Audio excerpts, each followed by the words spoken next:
It's very important to thank Ellen for her invitation to join this webinar.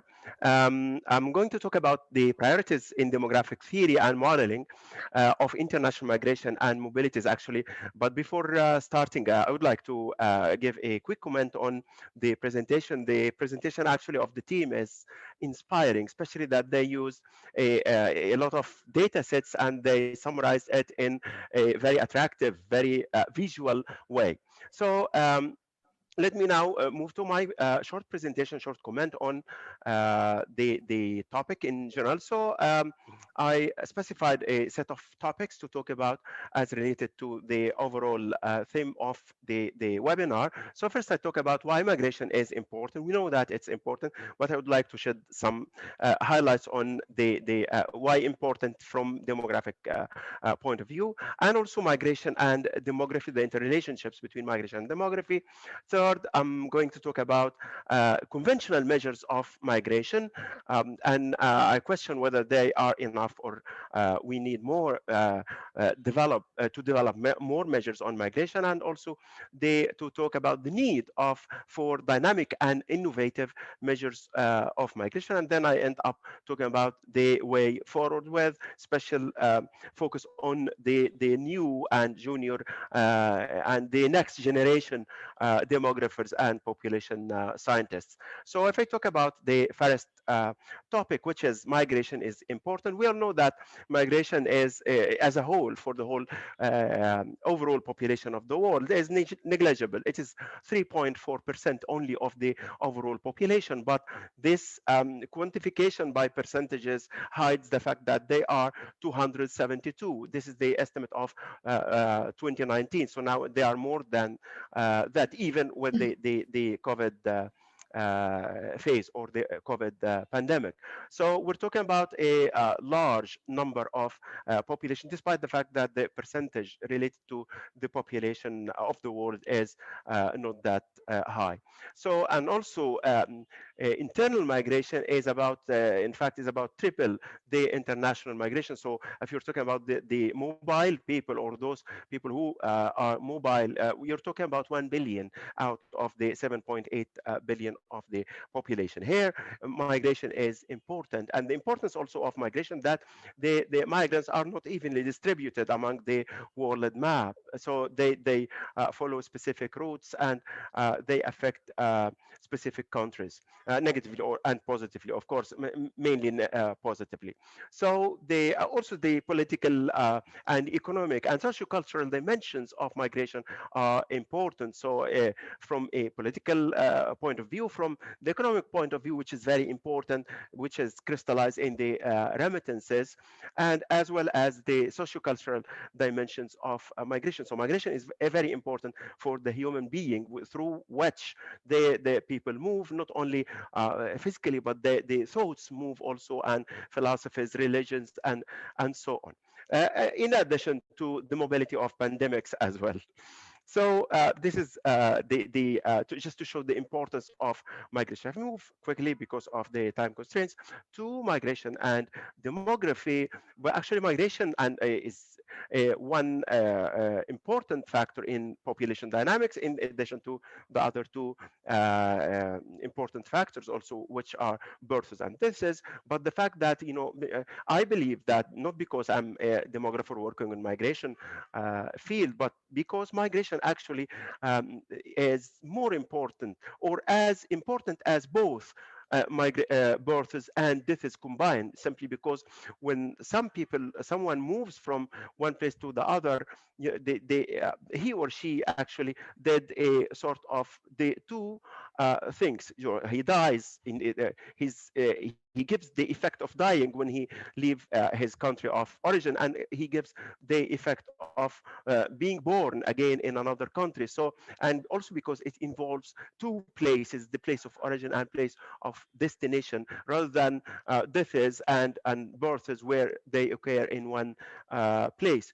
So, and because of that, so that the analysis of migration rates, analysis of migration ratios entails the utilization of immigration and immigration, both in both sides. So the one movement of an individual person is regarded twice, and from a different perspective from the two sides of the points. Also, we demographers and population scientists, we laid the base, actually the basis of the migration theory early as in 1966 with the Everett Lee as very famous push and pull theory, which was actually the base of the new and the successive migration theories till we reach now. We use in literature and international reports the term drivers of migration. In fact, drivers of migration is part of this theory, the Everett Lee's theory. It is just the push factors, ignoring the pull factors and the intervening factors in the middle. So drivers of migration are also demographic. So I move to the third issue. Which is conventional measures of migration, and whether I question whether they are enough or not. And the question is not, of course. So, all of us as population scientists and demographers who know the crude migration rates and refined or specific migration rates, such as crude immigration, immigration rates, net immigration, net immigration, and also the specific rates as related to specific segments of population, as age, as males and females, as racial distribution of the population. And we can develop even any demographers and population scientists can develop any specific rates, or any various kind specific rates of migration. The fact that these measures are static. These measures are static rather than being dynamic. So they always capture migration in a specific point in time or in a specific period of time. This is one.